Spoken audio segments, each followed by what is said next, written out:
the four things that are identified as the leading health issues, barriers to care, suicide, drug overdose, housing, it seems to me like the numbers are in less sexy things like fitness, right? Inactivity. Citizens, simple things like getting out and walking could have a big effect on obesity, which would have an effect on diabetes. And that's where I think we have hundreds of thousands of citizens in this county with those problems. If you stopped all the suicides, 100%, I forget what the number was in 22, it's a few hundred or less.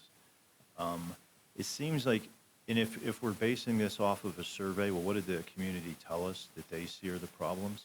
They're gonna report things that maybe aren't the underlying less sexy things. That like they're not going to talk about diabetes.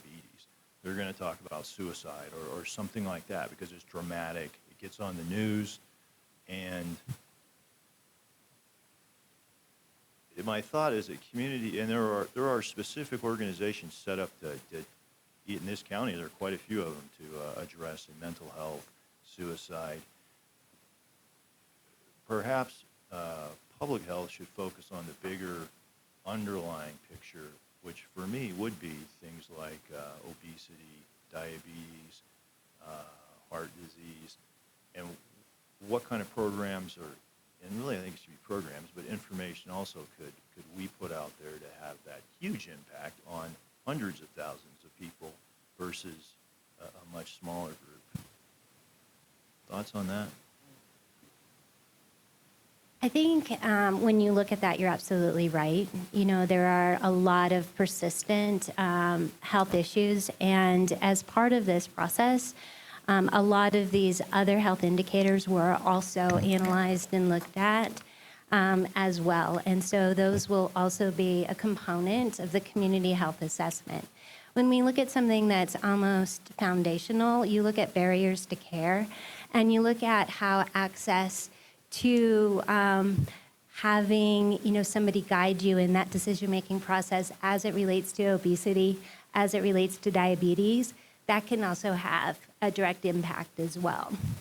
And so although these four indicators have been prioritized, there are additional indicators that were also analyzed and looked at, and that will also be a part of this report. Yeah, I agree with that comment. And again, since this report, this is prioritization. It's not an absence of other issues. It's a prioritization of the feedback that we heard from our community partners about what issues they feel the time is right now to tackle. And so again, tobacco use is still an issue. Alcohol use is still an issue. Obesity is still an issue. Traffic, safe driving practices is still an issue. And so it is a larger list than can be addressed universally. I think there's just going to be different sectors of our healthcare system and so forth that sort of continue work in some of these other areas, and this is where the HCC landed for this particular time and plan. And this will be my final comment, but again, I just think we're focused in on small numbers here, even though there are barriers to care. How many people are impacted by barriers to care versus how many people are impacted by being overweight and the effect it's having on their health? And if we're not doing much on issue that's affecting 60% of our residents perhaps in this county, and we're focused in on the issues that are affecting 5%, I think maybe we're misallocating our resources. So thank you. Mr. Donaldson, I'd like to comment as well, because I think that, with the community health assessment, we do identify, what are the top killers in El Paso County as well as the nation, and they don't really vary that much. So, your point is well taken as it relates to healthy eating and active living and the importance of what the impacts of that, not only to obesity, but even to mental health. So that makes a lot of sense. I want to emphasize that, with this collaborative, it's been in existence for more than a decade, and as part of honoring the coalition and trying to leverage those partnerships to make a greater impact collectively, this is where this effort has landed.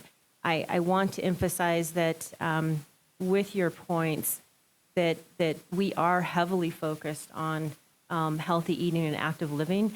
It's just because it didn't make one of the top issues. We do have a collaborative where we're aggressive in seeking some grant funding from the USDA to work on people that are going hungry, and it's about how to work with people also in our Women's, Infant, and Children program, not only to provide supplemental food and nutrition, but it's about how do we teach about how to approach what foods that folks are taking in the lifestyle. Like, how do you train the taste buds of like small children and those kinds of things to be healthy? So that is something that is crucial to public health, and that I do want to assure you that that is part of our core, and that's part of what we call the determinants of health, is having access to food, and it's part of exercise. So we can bring back some information on how we're allocating resources, because I do want to assure you that we heavily focus on healthy eating and active living, and that was part of our last community health assessment as well as our community health improvement plan. Those are longer term impacts and outcomes, like related to how can we improve obesity, and we know that that's a problem nationally, and something that we'll need to steadily stay focused on. But I just wanted to emphasize that we're not losing sight of some of the other big concerns, cancer, cardiovascular, but sometimes we're not, like, this is about how are we going to organize and have a collective impact while still maintaining the other efforts and collaborative efforts. But this is where the Healthy Community Collaborative landed, related to what they feel like they can help us out with to impact within these plans. And we'll look at those from quarter to quarter and year to year, and then we can adjust if they're not having the impact or moving in the direction that we think, and we'll keep you posted as well. And I'd just like to say that both hospital systems and Peak Vista Community Health Center also do their community health needs assessments, and oftentimes, and Children's Hospital Colorado Springs, and they're working on some of these issues like inactivity and diabetes and heart disease, because when I look at their needs assessments, yes, some of those come up high, but also the mental health issues come up too. And they offer classes and a lot of educational programming for our community in those areas. And we do have representation. We do have representation from them. And during the prioritization, we reviewed the community needs assessments from these different organizations who are involved in our Healthy Community Collaborative and those who are not involved in our collaborative, so that we can compare and see what other areas are identifying. And what we were able to see is we do have similar leading health issues. So it's to say that the top 4 that were selected, are in agreement to what these community partners are seeing within their organizations and within their clients as well. Yeah, and I thought it was my last comment, but 2 things. One is it's been said up here a couple times. I totally agree that activity can impact mental health. In fact, there are studies that say like a certain amount of walking a day is just as effective as SSRIs, right? Just as effective as taking pills. So that is great, right? Because then you don't need the access to the health care to that degree. You can control that yourself. And that would be my desire, is for us to have programs that teach people that and lead them in doing it, versus a more, American medical structured way of treating a disease. Maybe we prevent it to begin with, which is be perfect for community health. And 2 is just that just because different organizations keep identifying 4 things doesn't necessarily, it could be that they're dead on, but it could be that we're identifying these 4 things, but really the underlying cause, a underlying factor in all of them is just how we function on day-to-day basis in America today, which is lots of sitting like we're doing right here today, and not so much moving around, which is really what our bodies were designed to do. And it can prevent a lot of the other stuff, the mental health problems, and a couple of the other things on there. But thank you. Thank you. This is my last comment and question. First of all, I want to thank the presenters and the panel for this very robust discussion. I completely 100% agree with Councilman Donaldson that that dollars maybe are best spent when it impacts health concerns of hundreds of thousands of people versus, hundreds of thousands of people versus hundreds. But I also understand from your discussion that this is a plan that's looking at measurable outcomes in a 3 to 5 year time frame. And so it doesn't necessarily encompass the things that we were talking about.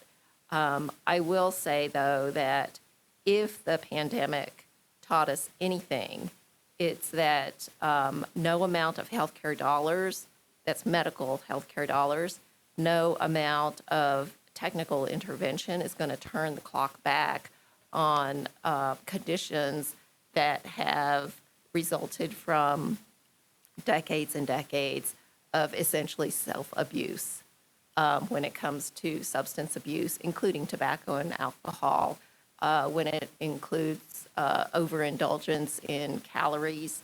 And we know that it wasn't the grayest states that had the highest COVID deaths. It was the most obese states.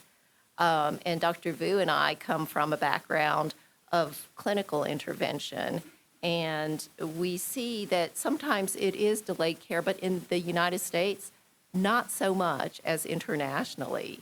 And we have collectively probably spent decades speaking to patients about these longer-term activities that can impact their long-term health, and it falls on deaf ears until they are in an acute crisis. And we are the type of country that tends to be reactive rather than proactive. And so my last question is, how much of this is politically driven, because you can see some impacts in a shorter term versus the invisible impacts that take 20 or 30 years to uncover? Yeah, I don't see this process as being politically motivated or politically driven. I think we're hearing voices of people in the community, including a lot of our healthcare partners, like yourself, saying, man, this is what I'm seeing in my practice every single day, all day long. And for the down the road outcomes that we count in smaller numbers, what's below the ocean surface is a gigantic iceberg of contributing factors. And so there's plenty of people in our community who don't walk because their streets are not safe, there is no nearby park, there's no lighting on their streets, and there's no sidewalks. And so they have no place to go. People are obese because what's down the street is a fast food gas station where they can pick up, and I love Twinkies, a whole bunch of unhealthy food instead of a real grocery store. We are paying attention to that. And that's sort of the policy systems change in saying, how do we bring a fresh food grocery store into a community so their choice that either they have public transportation to or is a shorter walk is something that is a better choice than what they currently have now. And so public health also sort of looks at the iceberg under the water, saying what is going on in there that ends up puts people up here that pop above the ocean front and going, now I'm in a crisis. I have a major league problem that I cannot solve on my own without some intervention. And we're like, well, what happened below that you landed there? And so it is quite a network of intertwined influences that, as you know, that land a person into the conditions that they have. And it is peeling back the onion to try to figure out how we start breaking these down. Okay, I think you're not quite done with your presentation yet, so we'll keep going through that.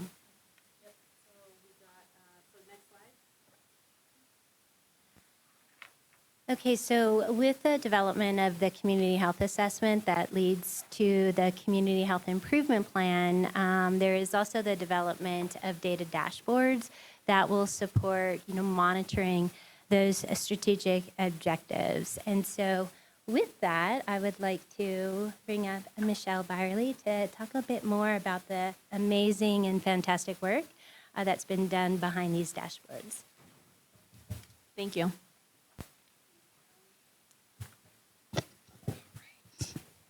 Good morning, board members. My name is Michelle Byerly, and I serve as the Public Health Information Officer. And I am here today with a few exciting updates about data dashboards, which have been in development for several months and are very close to nearing their public launch.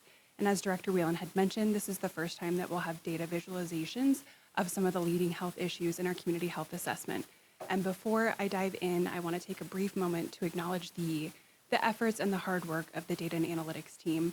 Credit and recognition really goes to that team, in particular Alicia Humlicek, one of our epidemiologists who's here with us in the audience today, working closely along with Dr. Albanese and support from the Colorado Health Institute.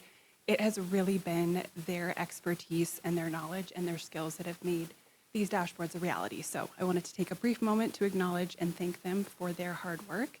And with that, I will ask that we go to the next slide. So before we talk about the specifics of the dashboards, I think it's important to set a little bit of foundation with the goals and the framework. So really the overarching goal for these dashboards is to increase access to timely, relevant, and credible data. And the reason for this is that we know that local data is so key, as we've just heard through all of the incredibly robust discussion around those health indicators and our assessments.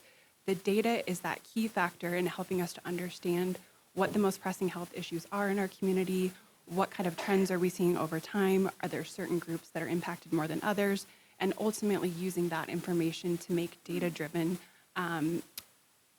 decisions and the best and most evidence-based strategies to address those health issues. And then this all really ties in so closely to the eight-pack of plans that Director Whelan had mentioned. So these dashboards are a reflection of our key agency values, some of which are transparency and innovation. We are always looking at new ways that we can present and share information to the community to bring them into this discussion. And then as it relates to our agency plans, you'll hear in just a little bit more about our strategic plan, but these two dashboards have a direct connection back to one of our specific objective areas in the plan that relates to health communication and data. Within that objective, which you'll hear more about, the goal is really to build and foster trust with all of our internal and external partners, providing them with access to that data and helping tell the story of what's happening in our community. And then with our community health assessment, so again, we will have data visualizations for two of our leading health issues, so suicide and drug overdose deaths. Next slide, please. So this is a very brief snapshot of what will be a comprehensive suicide dashboard. As we've discussed in this group, we know that it's a very complex community issue and one that has been a longstanding priority of our agency. And we know that this data, again, is so key in order to be able to monitor the trends over time and develop strategies and interventions that will be most effective. So this is a brief snapshot of one graph. There will be really a lot of different comprehensive data available on the dashboard. It will feature more detailed information looking at counts and rates to allow for comparisons over time, so we can, again, look over the long term how these trends have changed and evolved, and will also include detailed breakdowns by sex, looking at it by race and ethnicity, age, manner, and more. There will also be interactive options. So for the dashboards, they will have some hover over features, which gives additional information. On some of them, users will have the option to kind of toggle and do drop downs by year. So it's really intended to be something that is very easy to use. We will also pair each visual on the dashboard with some narrative that provides a brief explanation. So people have different ways of consuming the same data and engaging with it in the way that is most easy for them to understand. Next slide, please. Next slide, please. Thank you. And then we will also have a detailed and comprehensive dashboard on overdose, which, again, as we've discussed today, both fatal and non-fatal drug overdose have really become an epidemic over the past decade. And again, being able to look at those trends and understand the local data is key to be able to have a full understanding of the problem and the strategies that we feel are most effective for our community. So similar to suicide, our drug overdose dashboard will look at information on counts and rates over time, in addition to some of those same breakdowns to help go into a little bit more depth about what we're seeing in terms of overdose by sex, by race and ethnicity, looking at the type of drug involved and more. So this will include data on a variety of different drugs involved in overdose, but we also will have a specific section on the dashboard, and there's a brief graph to indicate this as well. So we will have data specifically on fentanyl to highlight the role that it has played both locally, nationally, and statewide in terms of the increase in drug overdose. And then next slide. All right, so with that, I will pause to see if there are any questions.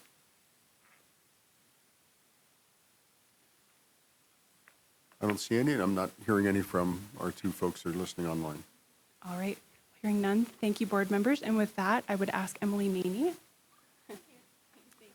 Emily, before you start off, I want to thank our board members and really for articulating their concern for the community welfare at large and the health of the community on a long-term basis.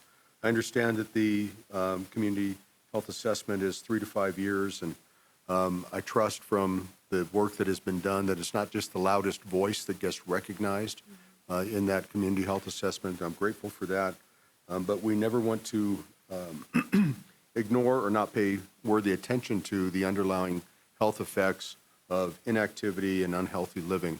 And I'm grateful that the board brought those things up and has a really a mind and a purpose to make sure that all of El Paso County and all of our communities are being affected by what we do here at the health department. So thank you, board members, for that discussion.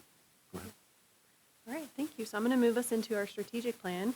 So our next 5-year strategic plan covers 2023 to 2027. And not only have we been developing these plans, all of these plans over the past year, but we've also been implementing them as we go. So El Paso County Public Health is a crucial component of El Paso County's strategic plan, specifically objective number 4, which is health and safety, as well as the county's core principle of providing essential quality public services.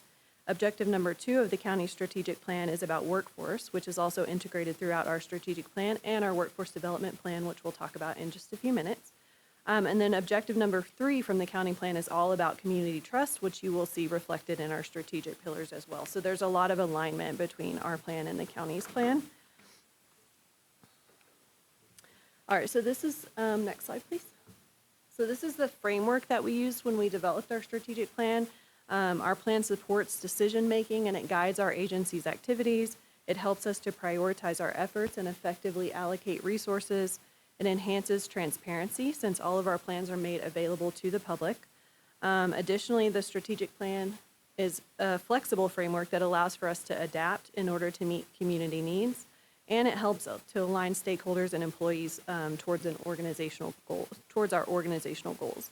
Lastly, our strategic plan informs the annual work plans and it connects back to the annual budget. An annual work plan is developed every year in collaboration with all of our staff, and it identifies our SMART objectives, so those specific, measurable, achievable, relevant, and timely objectives to help us achieve the goals that we outline in our strategic plan. Next slide, please. All right, so you all have, I'm sure, seen this before. This is the Foundational Public Health Services which defines a minimum package of public health capabilities and programs. This framework outlines the unique responsibilities of governmental public health, and it's used to explain the vital role that we play in a thriving community. It also helps to identify capacity and resource gaps, and helps to when we are looking at funding and to help justify those funding needs.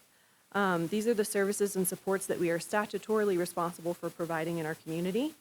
Health departments have a fundamental responsibility to provide certain protections and services, and that includes preventing the spread of communicable disease, preventing chronic disease and injury, ensuring food, air, and water quality are safe, and supporting maternal and child health, and then also improving access to clinical care services. Can I ask a quick question? Sure. Oh, and this is a dumb one, but what does PHAB stand for? Oh, yes. Sorry. So that's the Public Health Accreditation Board, and that's who created these foundational capabilities. Good question. So the foundational capabilities, which you see on the bottom there, are the infrastructure that we need in order to fulfill these basic responsibilities. So they're essentially the cross-cutting skills and capacities needed in order to support basic public health protections, programs, and activities. And these foundational capabilities are the ability to analyze and assess, the ability to create, leverage, and sustain partnerships, the ability to strategically address social determinants of health, the ability to meet certain organizational competencies, the ability to serve as an expert resource for establishing, maintaining, and developing public health policy recommendations, the ability to perform according to business standards, the ability to respond in emergency situations, and the ability to communicate effectively to the public. And so these foundational public health services are really an integral part of all of our plans. And next slide. All right, so this is the timeline for the development of our strategic plan. Early last year, a strategic planning work group was formed, and that group really began with the review of our mission, vision, and values, as I mentioned earlier, just to ensure that we're still on target. Our strategic plan is set to launch, to have the final version released in March of this year, and that has followed a really thorough process of analysis that included looking at our strengths, our weaknesses, opportunities, and challenges, that SWOT analysis, and incorporating feedback from staff as well. That's been a really intentional focus for us during this process to ensure that we are living up to our values of collaboration and transparency. So as you can see on the timeline, during April and May, and then again in the fall, there were several agency-wide exercises facilitated, and action teams were formed that included subject matter experts from across the agency to help inform our strategic plan. Next slide.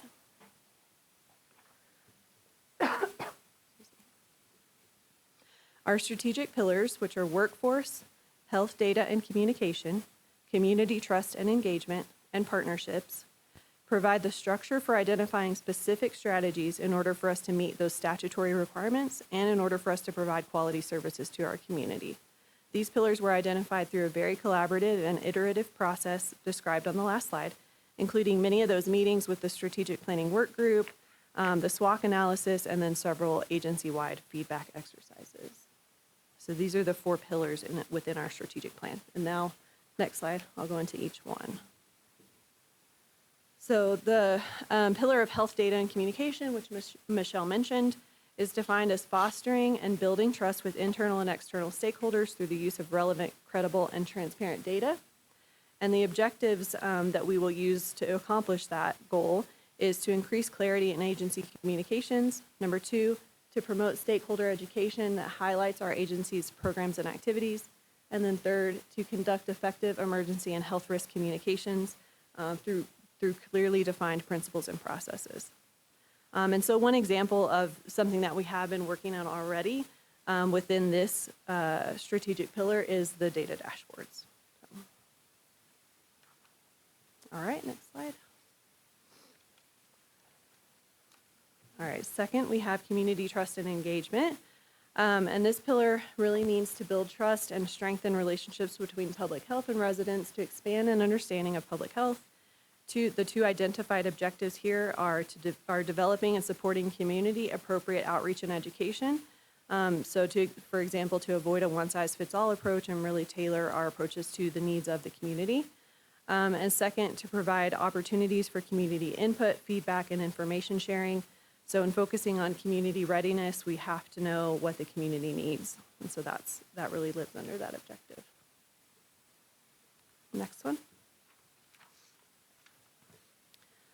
The strategic pillar of partnerships is defined as developing and maintaining strong strategic relationships with cross-sector partners to support the public health system through shared funding, services, and collective action.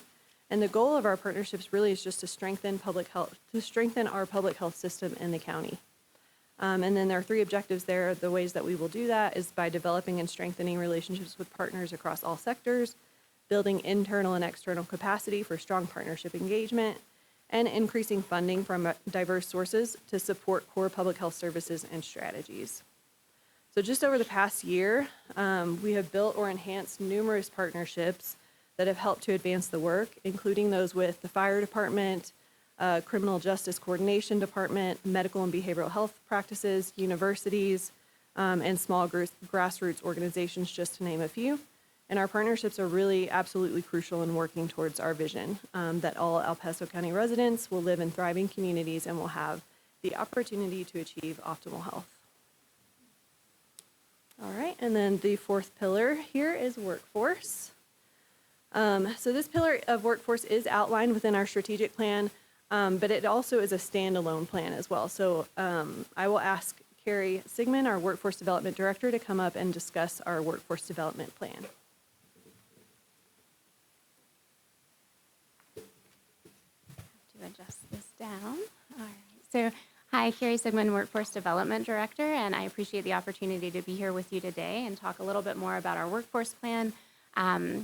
As Emily has said, the strategic planning process has been pretty in-depth, and part of that process was going through the workforce development plan as a standalone plan, but also incorporated into the strategic planning process. So overall, this plan is to attract and retain a knowledgeable and skilled workforce that provides services for El Paso County residents. As you probably already know, our most important asset for our agency is the workforce, and so we really rely on their skills and their knowledge at all times to be able to do the work that we do in the community. And so this plan really outlines 4 ways that we hope to do this, and that is by support for long-term funding, enhancing our culture of collaboration, learning, and growth mindset, improving organizational capacity, and then increasing retention and employee wellness, which, as we've already talked about, we've been, I think, Susan, you said, flying the plane and building it at the same time, and that's true with this plan as well. So we've already been working on a lot of these aspects of things and then planning for the future how we'll continue this. And the graphic on the side is a little difficult to read if you're looking at it, but I'll walk you through that. Basically, our workforce are members of our community, and our community really informs our workforce. And so these partnerships between community and workforce leads to that overall mission vision that we have in the agency of helping people reach their best health and thrive in our society. So ultimately, the relationship is contributing to our partnerships. It's helping us with our developing basically better emergency responses, better services across the community. And so in this plan, we're identifying ways that we can support the staff in order to make sure that they're able to do that. Because it's not one division as workforce, it's the entire organization that really contributes to that. Okay. And if there are any questions on that, no, okay. And I'll give it back to Emily. Okay, go ahead. Sorry, my background is strategic planning, right? Okay, so here we go. And it's a couple workforce questions. And then I've got other ones for a little bit, but I promise I won't take all the oxygen out of the room. The first is, I'm still unclear who the workforce is. Are we talking about the employees of this organization, or are we talking about workforce in general across El Paso County? Yeah, no, that's a great question. So we are talking specifically about the workforce within this organization. Okay, so we're talking about El Paso County public health workforce. Right. Yes. I would add to that also, when we talk about strategic partnerships, we are also helping build the public health system through helping build some of those skills. And one example of that is that we've learned through our initiative to provide some grant funding to some of our partner organizations through a competitive process, that some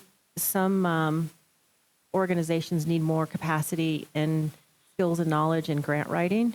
And so then we help organize like training. So we do build the public health system, but the workforce development plan in which you see that Carrie is talking about, it's specific to help us to more effectively recruit and retain and develop our staff. Okay, so then what I really like is the idea that maybe the public health department is an example to the rest of the county's employees about healthy living, these kinds of things as part of the workforce development. I think Dr. Chan and Councilman Donaldson would agree with that.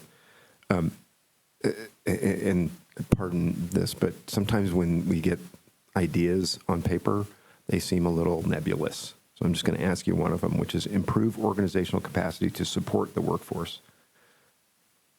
What the heck does that mean? Yeah, that's a good question as well. So I think understanding where there are abilities to tighten up processes, where there are places that we can improve what our recruitment really looks like, making sure that we're setting people up with the training that they need and providing the support for the organization. So if you're in a department that has a lot of turnover and we're not doing anything to really support that turnover, then and make sure that we're increasing retention around that, then putting the structures into place to be able to provide additional support, making sure that we're reducing that turnover in that area. Because the employees who are working there, if you're short-staffed, then you don't have the organizational capacity to support that. So you're not applying SMART goals to these. You are going to apply SMART goals to more specific things that you're doing. Yes. I want to add, if I can jump in here. So along with these plans, our agency has performance measures, and those are SMART goals. And so with the capacity, I mean, there's just a couple of things jumped out at me when we talk about healthy eating and active living. We do drill down that on a little bit for the performance measures. We'll be talking about a platform that we're going to launch for mental health, and it gets to what Mr. Donaldson and Dr. Chan are talking about too, related to employee wellness. And so we do have some of that, and we're constantly trying to improve organizational capacity, asking the questions about, are we focusing, most efficiently on the work that we're doing? And one of the exercises that Ted had brought up that the fire department did that we replicated here was an exercise throughout the agency is like stop, start, continue. What are we doing that we should stop? What should we continue? And what should we consider that we aren't doing? And so that's part of the quality improvement mindset. And so I be behind the scenes and what we talk about is this, like, let's not get distracted by these shiny new things. Like Mr. Donaldson said, what you hear on television, or it might not be an issue, and really trying to stay focused. What is our niche? What have we decided to do? Yeah, there might be some different dynamics where we have to focus some of our energy on, but we are, as an agency, we do a lot with what we're given, but we are understaffed when you do some comparables on average. And I'm not saying that we need the top staffing based on other communities our size, but we need to be efficient, and we need to make sure that we're continually supporting employees with our processes, and that it has to constantly be evaluated because there are inefficiencies. And if we haven't reviewed some of those processes, it causes frustration, it costs more time. And so that's what we're talking about when it relates to organizational capacity, in addition to what Carrie had mentioned. Is your understaffing more related to the budget allocation that you have to hire, or is it more related to a difficulty in hiring and retention? So I would say it both. I mean, I've been here for over 20 years, and I wanted a stable job, and I came here in 1999, and I thought that it would be a stable job. signed on, and every single year we had budget cuts, back in 2008. And this organization has not built back to what the staffing levels were. It was 251 FTEs. And so our steady staffing for our agency is 148, and then the commissioners gave us some additional funding, and then it's 158, 10 new employees, and helped us to develop a data analytics office and such. So we have made progress, but the majority of our funding comes from grants and contracts. And so those are restricted.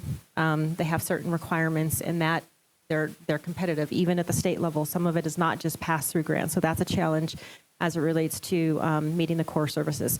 State funding is not stable. Currently, we're trying to advocate for maintaining the increase in funding from the governor's budget that was provided for the last 3 years. In our current 2024 budget, that is not in there. And so that is not stable. And there's competing priorities also at the county level. And so we get a certain portion, and the county has been very gracious also with American Rescue Plan Act dollars, but those are going away through 2024. So it is about funding being allocated for staffing, and then it is also about, at different points in time, the challenge that it is to recruit knowledgeable, experienced public health workers, and then to have them stay. And I would say that the last few years have been incredibly difficult as it relates to many reasons to maintain staffing and to pay adequate salaries. And we've made a lot of progress, but it's all of those aspects that make it challenging. And so what can we do for employees that will retain them? And we've done a lot in coordination with the county. Tuition reimbursement, there's more flexibility, we have great benefits. And so we focus on many different aspects. And when we talk about wellness, we provide services in addition to standard from the Lyda Hill Resilience Center. And so we do a lot of support and wellness. We have a gym that you can go to classes, take HIIT classes. We have a lot of quality aspects. So we're just trying to highlight that and stay focused on what is it we're trying to accomplish and what are we trying to measure. How long does it take us from when we post a job to when we actually do the interviews to actually when we can hire. Sometimes we lose candidates because it takes too long to offer them the job and then get them in here. What is our retention? What is our vacancy rates, our attrition? And so we're going to have much more of a focus on that and how we're looking at that in coordination with this plan. Can I add my opinion? I think the overall shortage of healthcare workforce, in my mind, probably should be one of the leading health issues in our community. I probably would even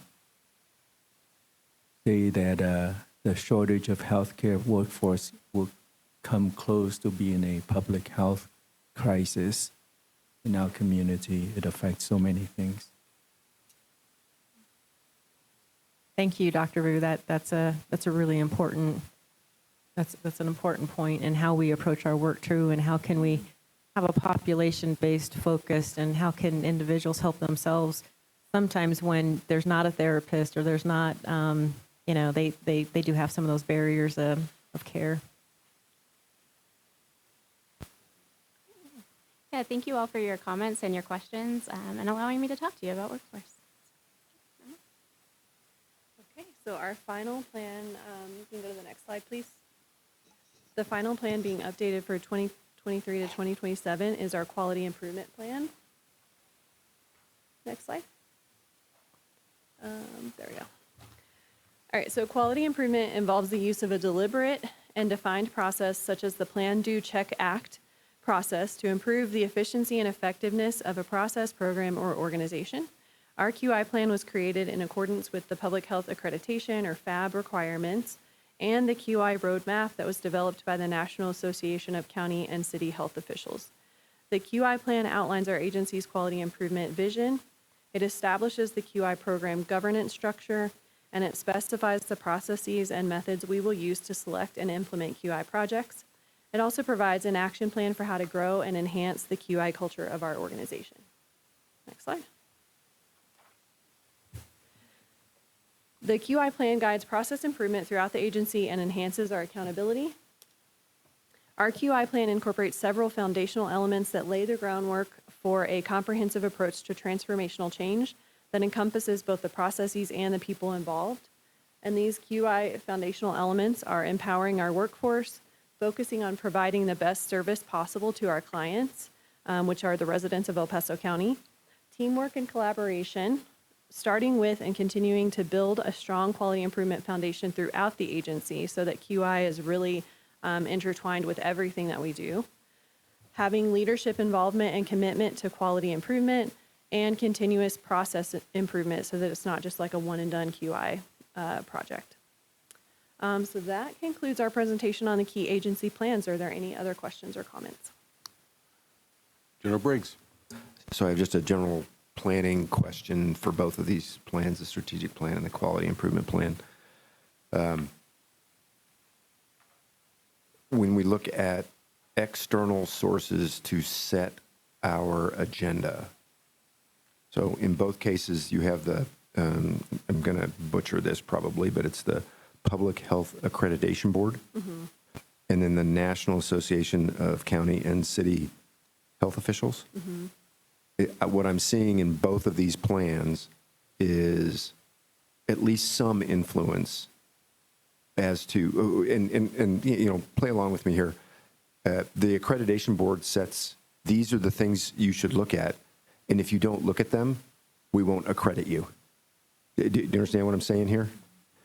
And the thrust of this is maintaining independence based on the local needs, vice an external agency setting the priorities. And I asked the same question about our independence when it comes to the, you know, our CHA and our CHIP. I'm an advocate for getting maybe guidance or framework, but I'm not so enthusiastic about an external organization setting goals that then they measure. Does that make sense? It makes a lot of sense, and I appreciate that because El Paso County is unique. We have a unique landscape and various different cultures and, you know, all aspects of, you know, parts of the county. And I will say that, you know, we do have to follow a framework and such as best practice, but if there were something that were outliers that we felt strongly about, I do feel we have the independence to veer from that because it's a framework. We are responsible for following that framework, but how we customize where we're headed is up to us, and I think that's you know, as it should be. Sure. So let me ask this from your leadership perspective. Are you willing to take, say, a ding, if you will, on an accreditation evaluation if you truly believe that, I'll give you an example. The health needs of the rural part of El Paso County is going to be incredibly different than downtown New York, right? But if you have a national organization that's trying to set sort of these are the things that you should be looking at for accreditation, we may, and their influence may be in those urban settings, then are we willing as a county to say, in this particular case, we're willing to take a ding in our accreditation because that's not us? Yeah, I would say that's an easy answer, and to say yes and justify it as to the why. We're related to the organization, and I would think that they would be reasonable about that. Okay. Yeah. In my experience with nationally accrediting bodies, they do sometimes set those things on national trends, on things that they want to see, and they want to make sure that they're addressed and being looked at by the local agencies, but not measured in the same way that you would in urban New York City. Right. It's just my experience with either higher education or even healthcare, you know, in my area, my sphere of influence in service provision to homeless and addicted and those sorts of things. Sometimes when we get guidance from outside organizations that aren't really understanding our uniqueness. And so, and then they'll kind of look at you like, well, but this is the accreditation process. I mean, within our own, I'll be quite honest with you, within our own homeless association, they would like me to do things differently than we do, but we don't. And we're willing to take that because it's not what we do, right, as an example. And I would say, in my experience and in the folks that I work with here at our agency, is that El Paso County Health Department has been a leader. So sometimes, like the state health department, I would recognize that, by the way. I recognize that. They don't even get the guidance out. And back in early 2000s, they were they were saying, okay, it's a requirement, in 2008 for the Public Health Act, this is coming, but we were leading the way while they were still. So that's been my experience, and also accreditation is relatively a new process for public health agencies, and we are the first accredited health department. So we lead in that, and so we help form kind of those footsteps as well. And I feel like we do have good leadership where we can impact some of that. My wish is that, and I've said this for numerous years, numerous times, is that I'd like to see accreditation more tied with us being more competitive to secure funding. That's, I think, within the federal grants and some of the state grants, we should score higher in some of that. And they say, okay, well, yes, you're looked at differently, and there is an advantage, but I really don't see that. And that's really what I want to see. I think it's good best practice, but I'd like to see an advantage with our agency being able to secure funding, to scoring higher on the grant funds. Right, and I think the proof's in the pudding when years ago when we were starting to lead some of these things, and they may not have been inside the the parameters that were originally described. Years later, we're getting awards for them, right? This county and your work is getting awards for something that was cutting edge. And I think at least from my perspective, I think this board should be supportive of you and your staff when you want to be out on the leading edge of what is right. And that we would not be like, well, the accreditation knocked us down for X, Y, or Z. But in reality, we're just leading the way again when we do that. Because without a doubt, you're not capricious about what you're doing. You're leading innovation-wise as well. So I just want to encourage that. Thank you, General Briggs.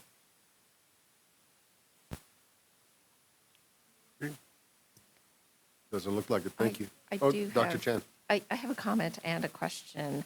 I think that this kind of ties together many elements of this presentation, including the data dashboards, which is fantastic, and your comment about securing funding. I recognize that obviously our community is not a closed system. It's fluid. The population is fluid. But in terms of securing funding, I'm thinking that if you are able to show favorable outcomes, it's easier to secure funding. Would you say that's true?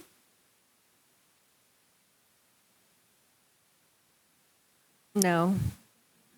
In my experience and writing for grants and such, I mean, they take our population into consideration, and then there's different vulnerability indexes that were scored on based on our population, and we have been tremendously successful with our development officer and writing for grants, but that is a component of it that we are that the ability to demonstrate the outcomes, but there's only so much pots of money at the federal, at the state, and so we have access, but I just haven't seen that we're able to secure more funding because we can demonstrate that we have greater outcomes, and we do we are leaders.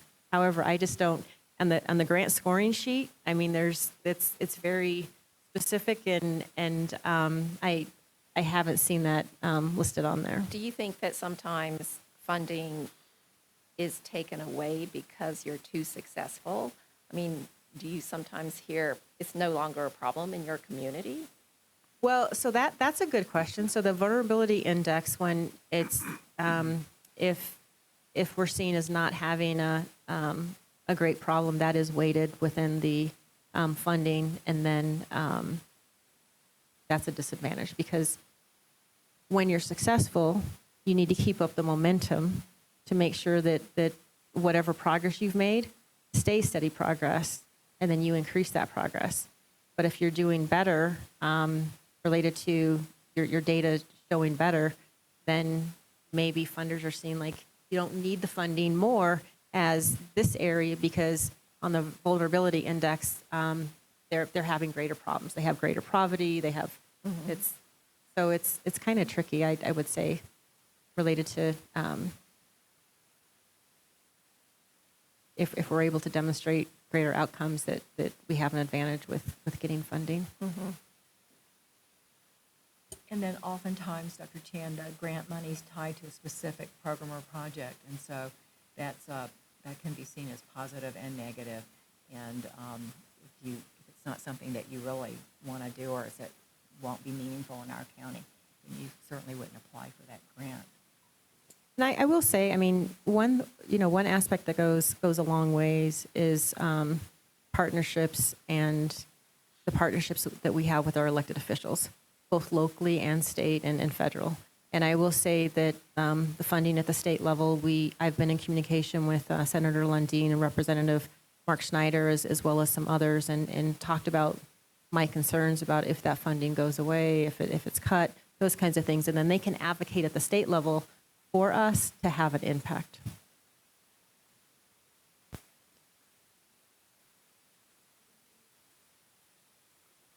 Thank you. And that takes us to our director's report. I don't have anything topic-wise to add. I would just like to, with refreshing for the new year and in 2024, to say a heartfelt thank you to our entire team as well as our Board of Health. I mean, there's been a tremendous amount of work that has been accomplished in 2023. We're continuing to keep up the momentum, and a lot of thought has went into these plans, and it's good work, especially with the challenges that we've had in vacancies as it relates to staffing shortages and turnover within some of these positions, the leadership in some of these positions, and to continue making progress. And so I just wanted to say Happy New Year and just a big thank you. I know that this is a volunteer board, and you all are here not because you're getting incentives for it, but it is a volunteer service, and your leadership in the robust conversations. And I really appreciate it because it helps us and our team and our leadership to take that information and to drive towards those different perspectives and how we're moving forward. And so I just want to say a big thank you to you all, Board of Health, as well as our entire team. We're small and we're mighty, so thank you so much. Well, I want to jump in on that. When Susan says the team is small and mighty, and yet the discussion that we have this morning is about how we're leaders in public health across the country, and people look to us. And I got to experience that firsthand when we went to the NALBA conference, and it didn't matter what subject came up. When Susan made a comment on it, she always had people that wanted to hear more about what El Paso County Public Health was doing and how they were doing it with limited funding and limited staff. You guys are doing a great deal of work with a small staff, and that means that you're having a big impact on the health and welfare of our county. So thank you very much for everything that you're doing. And Susan, thank you for your leadership. And we go into executive session. We don't adjourn this meeting, correct? Okay. So I think we're at the point in our on our agenda to go into executive session. So I'm going to kind of go over to Lori and say, guide us through this. We get to do it only once a year. Do we have the commissioners still on the phone? They are on the phone. Okay. So, all right. So to walk through an executive session, what we'll do is it's a confidential meeting amongst board members. I will be present, as will Xavier Frost from El Paso County Human Resources. I will read the agenda verbiage into the record. We would then need a motion to go into executive session, followed by a second and a vote. We do need a 2/3 affirmative vote in order to go into executive session, which means we would need 6 members to vote yes. And then at that time, we'll clear the room and take a moment to transition over to our executive session recording. So for purposes of the record, there is an agenda item that's entitled Executive Session pursuant to CRS 246402 4E and F to determine positions relative to matters that may be subject to negotiations, develop strategy for negotiators and instruct negotiators, and regarding personnel matters pertaining to the employment agreement with and annual performance review for Public Health Director Susan Whelan. So again, if we could please have a motion to go into executive session. So moved. Second, Dave Donaldson.